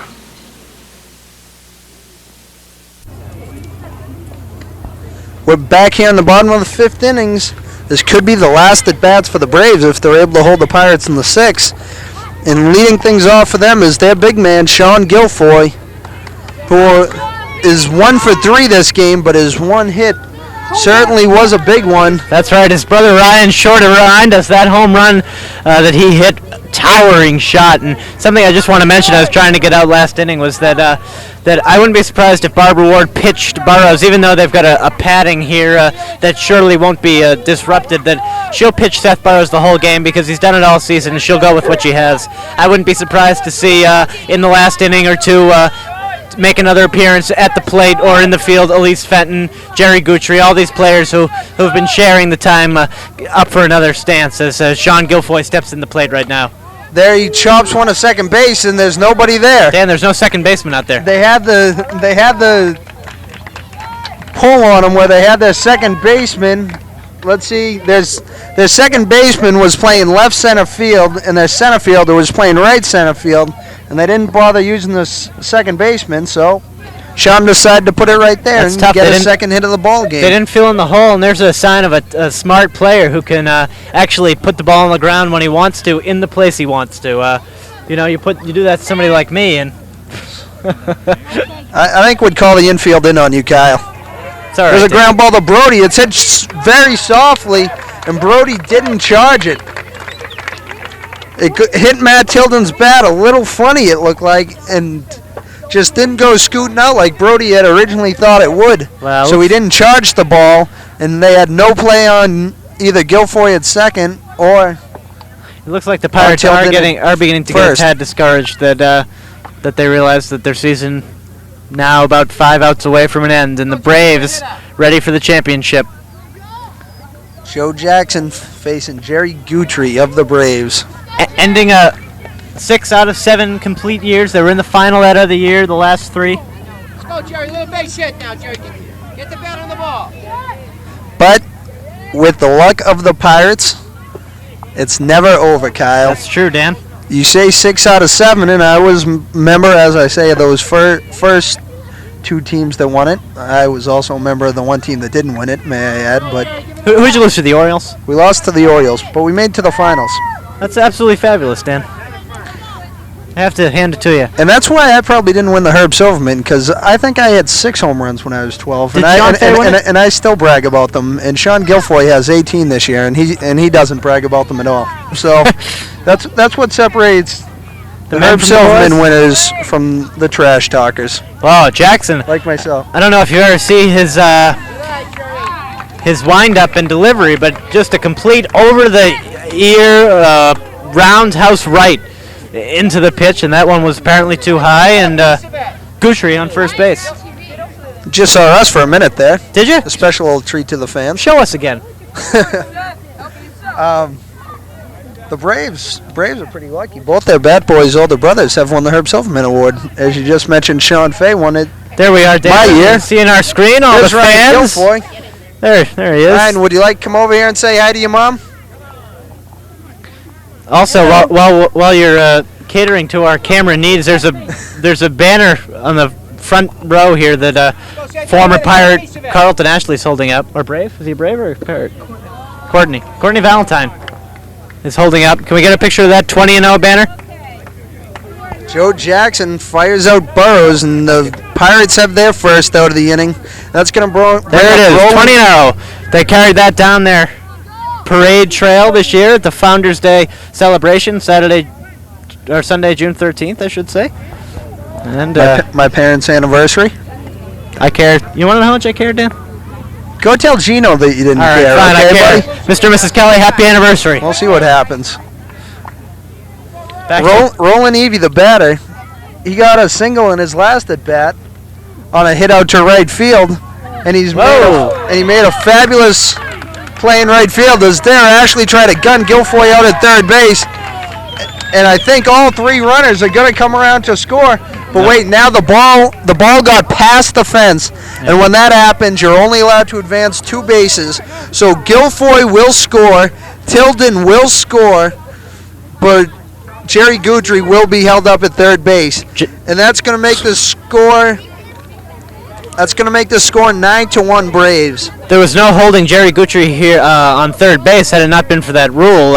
He was coming around as the lights begin to dim here at Warren Field. It's getting a little dark, and the lights dimming as well in the Pirates season as the Braves just keep beginning to crush the ball here and getting all the breaks. The Pirates are the victim of some bad luck here tonight. They've played a fabulous game, though, and nothing to scoff at. A 20-5 season overall, and some beautiful plays in the offense and defense spectrums.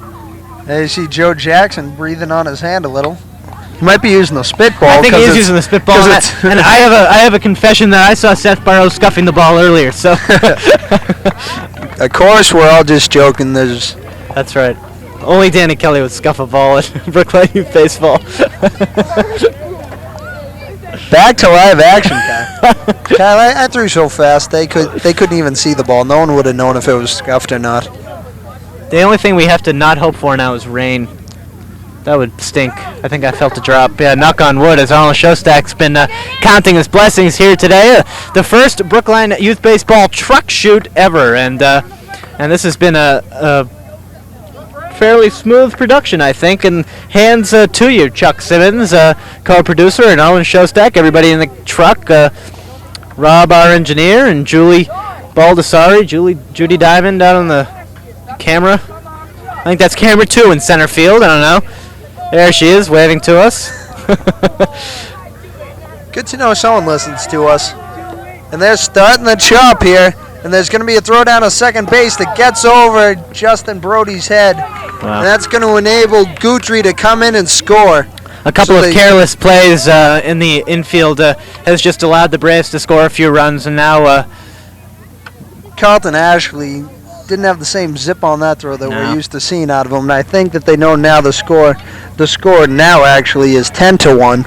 Is possibly a little out of reach, although not completely so.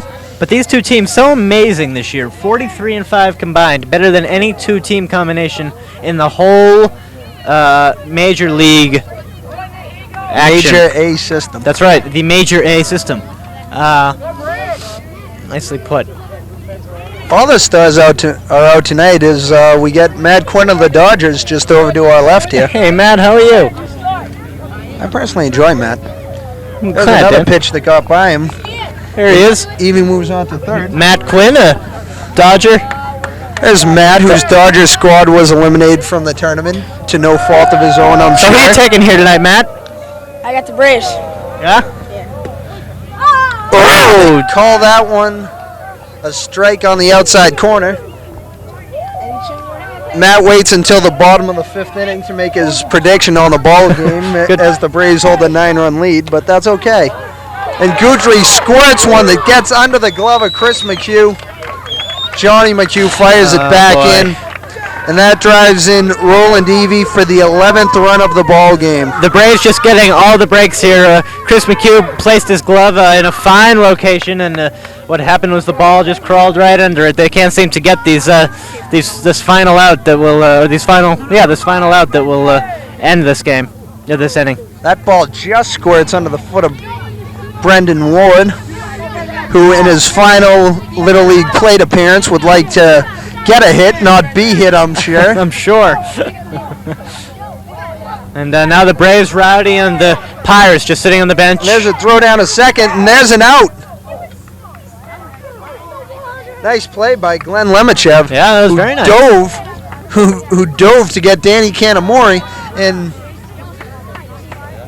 the Braves trying to steal up 10 runs here in the bottom of the 5th inning, but doesn't pay off for him, and there's Brendan. Brendan takes a strike there. Looked a little inside. He's saying it's a little low on top of that. Canamori got a late start, hustled down the line though, but it was no match for the armor Carlton Ashley, who in mid-season form just happened to nail him out. Ashley and well, it's nice to see Ashley going out, throwing a guy out. He's had a great career. Oh, and there you see Brendan Wood strikes out, and I think that's a combination of borderline pitches as well as Chris Jordan looking to finish this off before the rain sets in. In any case, we've completed 5 here at Warren Field, and the Braves are 3 outs away from winning this one. They lead the Pirates 11-1.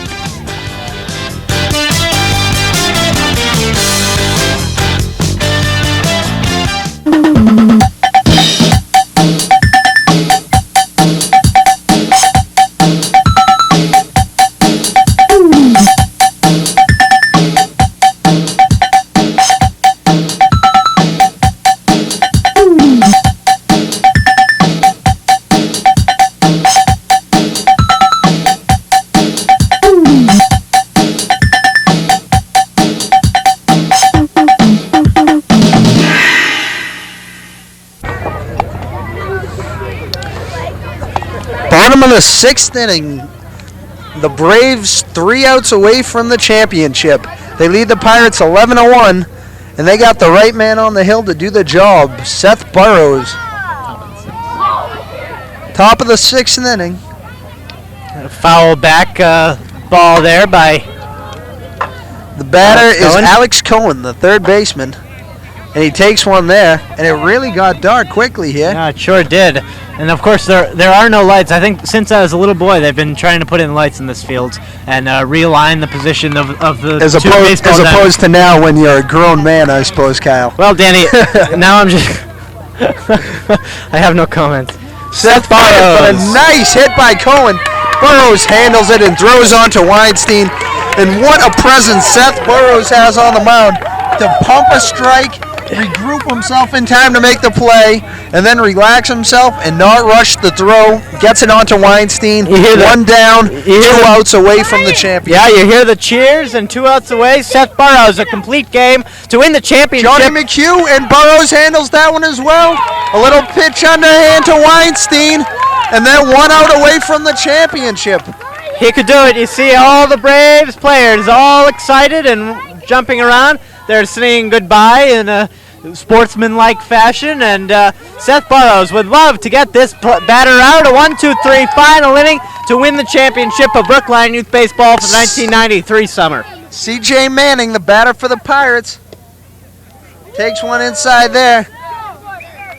I'll tell you. Seth Burrows looking to put an end to Joe Campagna's personal 3-time town championship streak. The Pirates 5-time streak, 6 out of 7, and looking to lead Barbara Ward and the Braves to possibly start a streak of their own with their first championship today. What a story that would be, too. Look at all the players who have done it for them. Burrows and Guilfoyle and Elise Fenton and Jerry Guthrie and Danny Conamari and Danny Weinstein and the Ward boys. And you've got Alex, Scott.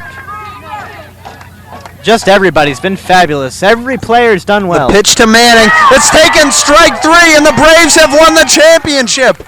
The Braves have completed their season at 20-0, and they are the champions of Brookline Youth Baseball.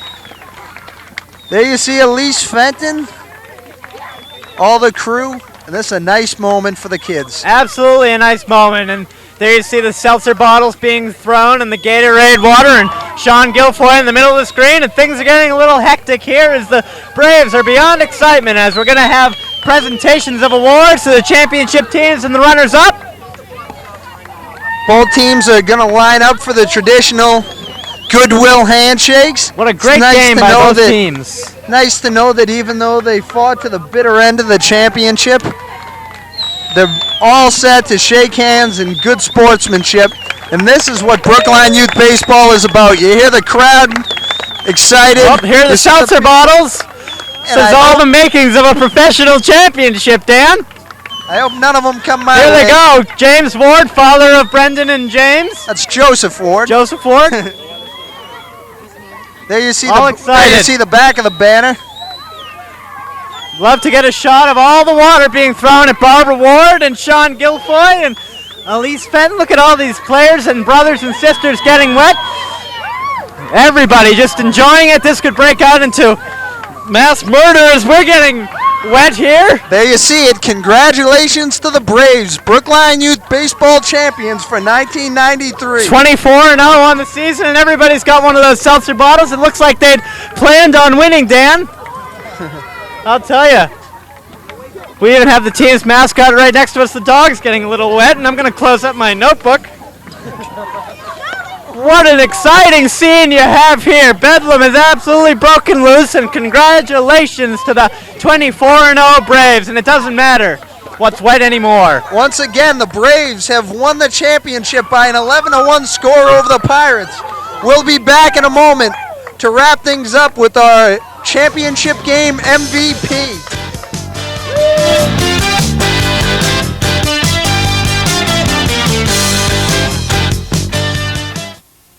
You know, Kermit, by recycling, we save valuable landfill space and help clean up the environment. Yeah, what are you recycling here anyhow, Fozzie? Bottles, cans, paper, and snoo. Snoo? What's snoo? Nothing. What's snoo with you?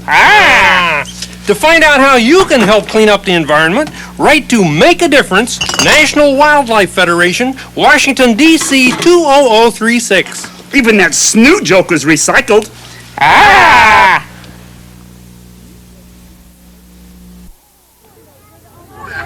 Once again, we're going to send you out to midfield to join Dave Pantalone and Stan Payne with the presentation of the awards.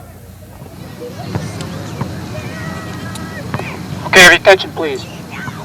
Well, folks, we can put another chapter in the memory book. The 1993 champion, Braves. Congratulations, guys. Good game. Good season.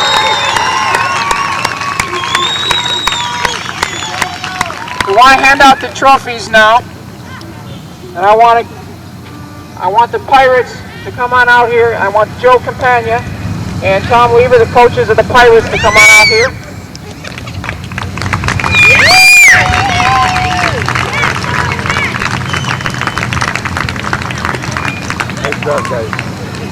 The Pirates had a very successful season. Anytime you get to the championship game, that's a good season. And we want to congratulate the Pirates for the whole year.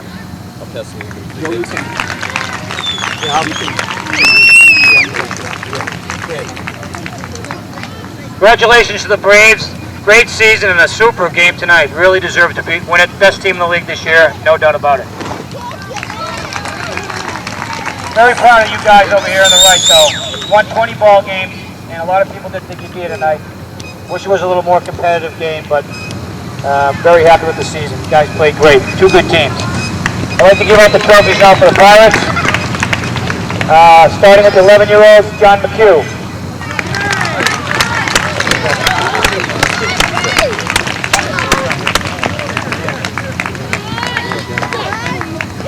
CJ Manning.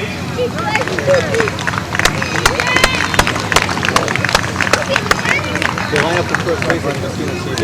Yeah, go to first. Good job, guys. Josh Duger.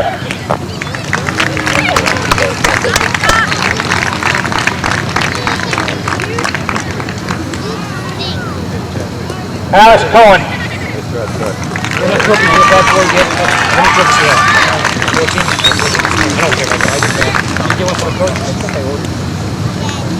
Tom Lever.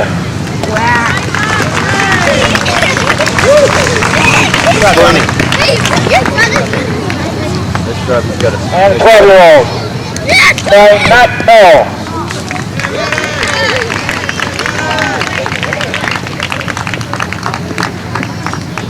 Glenn Lemishek.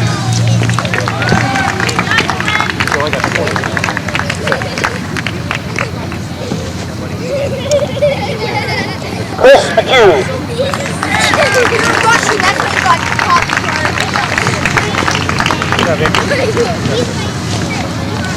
Brooke Lawrence. 14.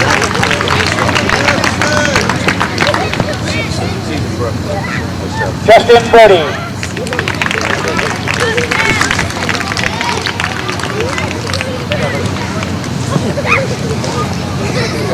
Julius Joe Jackson.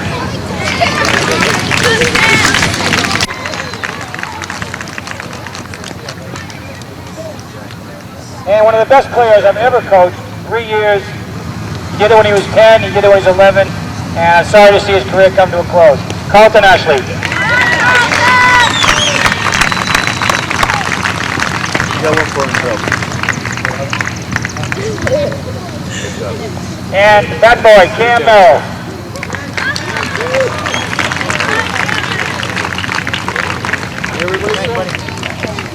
Congratulations again to the Braves.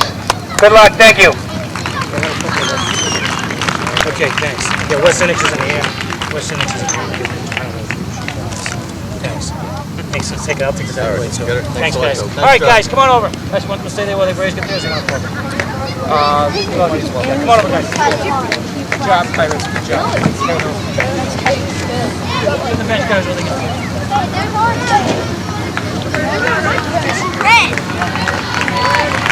Another hand for the Pirates.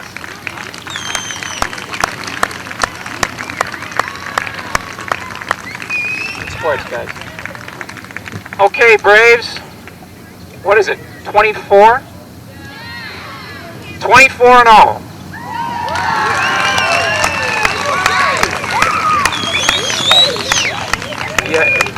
You can't get much better than that except 25-0, but sorry, this is it.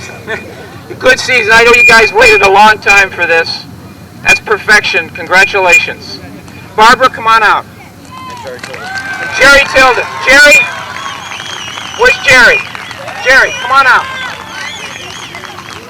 Nice job, Bobby. Good job, Jerry. Nice job, Jerry. Congratulations. Wow, I've waited a long time for this again. Congratulations, Pirates. Thank you, Joe. Finally beat you. And I want to congratulate our Braves, 12 men and a lady. You did a fabulous job. You were so much fun to coach. Always ready to hustle, always listening, and always ready for more. And it certainly paid off tonight by having the record of 24-0. And actually, if we count the National League All-Star game, we also have 25 on this side of town. So, congratulations again.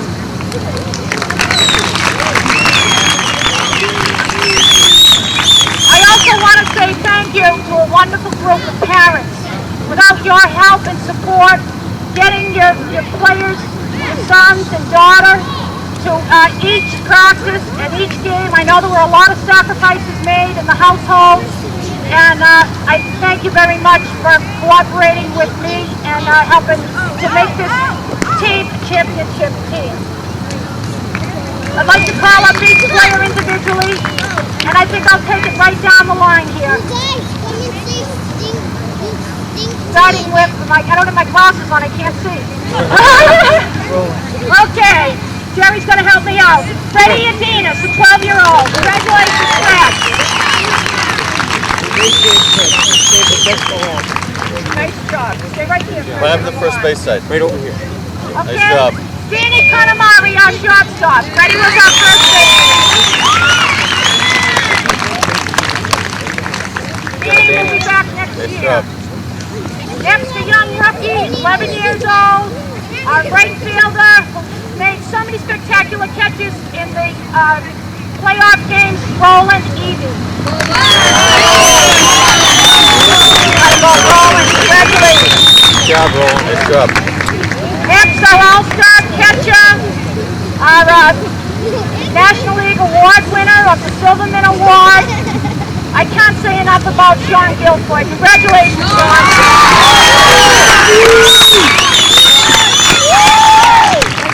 Good job. Nice job, Sean. Next, my son James. He didn't get a game ball all year, but he got a hit in the World Series, and you're getting the game ball tonight. James Ward. Gotta go, James. Nice going. Next, another 11-year-old returning player, great little hitter, great little outfielder, and also an infielder. Made some spectacular catches again in the playoffs. Ned Campion. Gotta go, Ned. Congratulations. Good boy, Nate. Nice job. Next, my other sons, James's twin brother, left fielder. They shared the position as 12-year-olds all year long. They never complained. It's not easy to come to a game night after night after night and play 3 innings. Many times they did play 6, but a lot of times they took a back seat and they played their position, and they always came to practice and worked hard. Brendan Ward.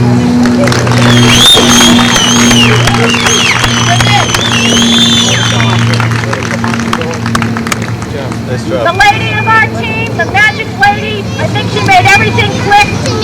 She was the glue that brought the team together. An excellent second baseman, great hitter, hard worker, and what a sense of humor. So much fun to play with. Elise Benton.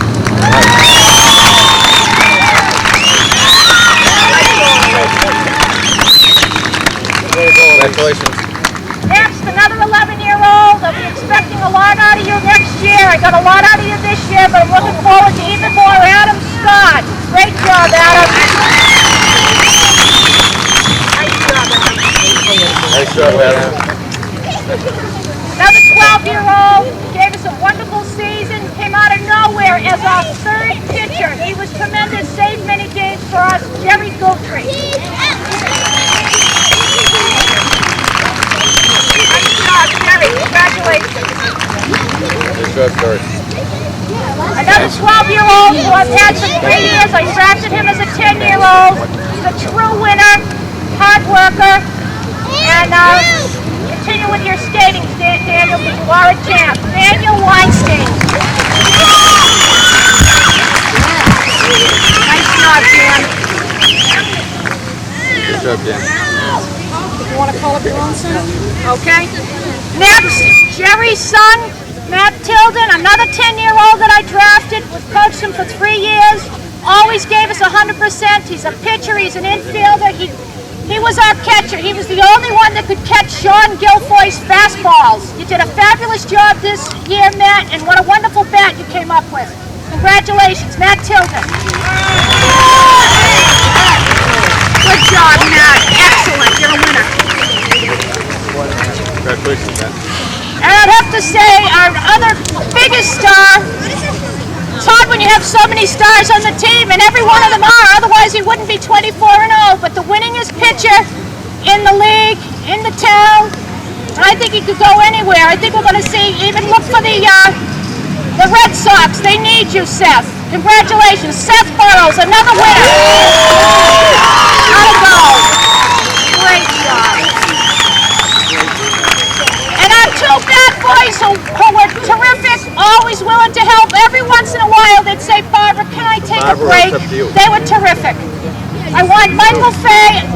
I'm going to get you trophies if we don't have trophies. I already told them that. Mikey Fay and Ryan Guilfoyle. Absolutely.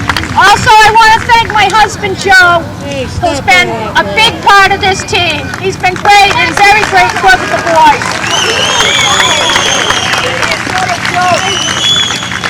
And I think one more thank you is in order. I publicly want to thank Stan Payne. He's the director of our league. Anytime I need something or have a question about a rule or whatever, I can call Stan, and he never jumps all over.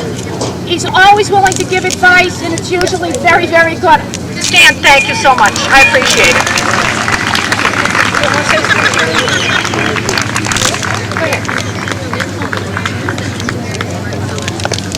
I want to congratulate all you guys on a great season. It started right off from the beginning at the draft. Barbara and I got our first 2 draft choices, and right there I knew it was going to be a good season. Everybody made all the plays. That was the secret to our success. Everybody made the plays when they had to. Congratulations. Fantastic.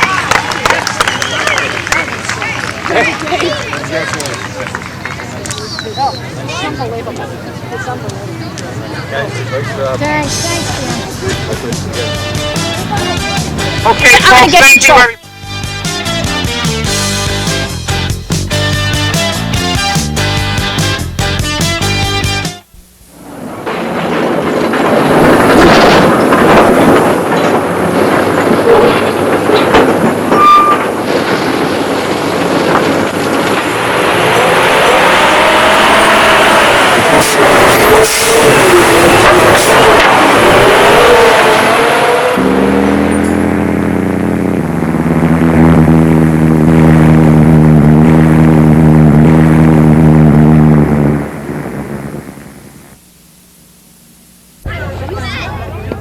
Once again, this Stan Kelly back here at Warren Field. We're going to send things down to Rico Rodriguez, where he's with co-MVP Sean Guilfoyle and Seth Burrows, and the coach of the Braves, Barbara Ward.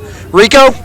All right, thank you very much. Here we are with the Braves coach, Barbara Ward, and the 2 MVPs for the World Series game, Sean Guilfoyle and Seth Burrows. How do you guys feel right now, Seth?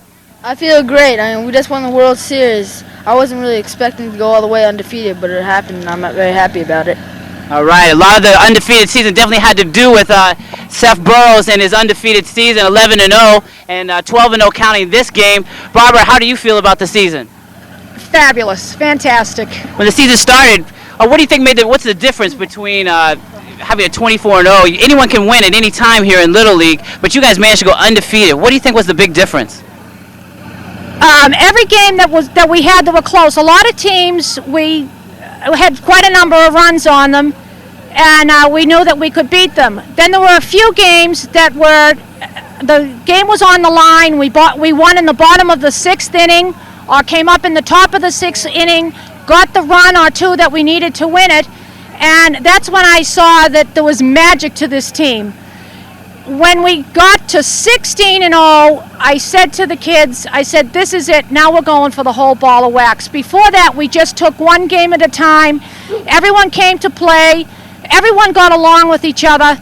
And I could tell that there was something very, very special about the team. And after we won our 16th game, that's when I said, we're going all the way. And sure enough, we did. It's unbelievable. The big win I wanted was 20-0 to have an undefeated season. Then when we came up into the playoffs and we won our first 3 games, and we knew we had to get by the Pirates again tonight, and you can never count out the Pirates. The Pirates are a well-coached team with Joe as their head, and I was nervous about tonight. I knew we had more talent, but we hadn't had a loss, and everyone kept saying to me, oh, you got to get a loss, you got to get a loss. They have to feel what a loss is like, and I said, this team doesn't. This team has scraped back from a deficit. We were down a couple of times, and like I said before, we came back, and it was just magic, and I do believe in miracles, and this was a miraculous season, 24-0. I grew up on this field. I used to play with Eddie Corain here. I practiced with him, but because I was a girl, I could never play in the games. I was his scorekeeper. I had to come back and become a coach in order to get on this field. So tonight is extremely special to me, And these kids, I'll never forget them. It was just fabulous. Well, you had a great season, a great job managing and coaching. Real quick, Sean Guilfoyle, 18 home runs. Tell us a little bit about your power stroke.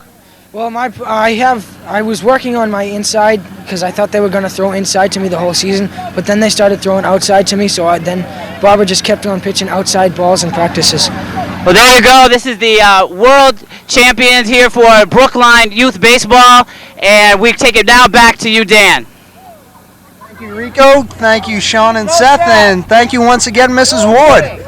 Once again, Kyle, congratulations to the Braves. They earned this one with their 11-1 victory over the Pirates. They sure did. The Pirates played an excellent game, but they couldn't contain the Braves, who just exploded with an 11-hit barrage and beautiful pitching performance by Seth Burrows. Everybody played this game well. Our co-MVPs, Seth and Sean, and Elise Fenton and Jerry Guthrie, everybody did a great job. The defense, Danny Caramori, and again, Elise Fenton, everyone just did a beautiful, beautiful job. And the Braves and the Pirates, in this one, it was the Braves who won the championship, and I have to just credit everybody in the truck who's done a fine job, and it's been great working with you, Dan. Thank you, Kyle. Once again, we'd like to thank co-producers Chuck Simmons and the birthday boy, Arlen Showstack. We'd like to thank Rico Rodriguez and our color man, Kyle Payne. Goodbye. This is Dan Kelly for the final time of the season, wrapping things up from Warren Field here, where the Braves have become the 1993 Brookline Little League champions. Thank you, everybody, for watching Brookline Youth Baseball on Brookline Access Television.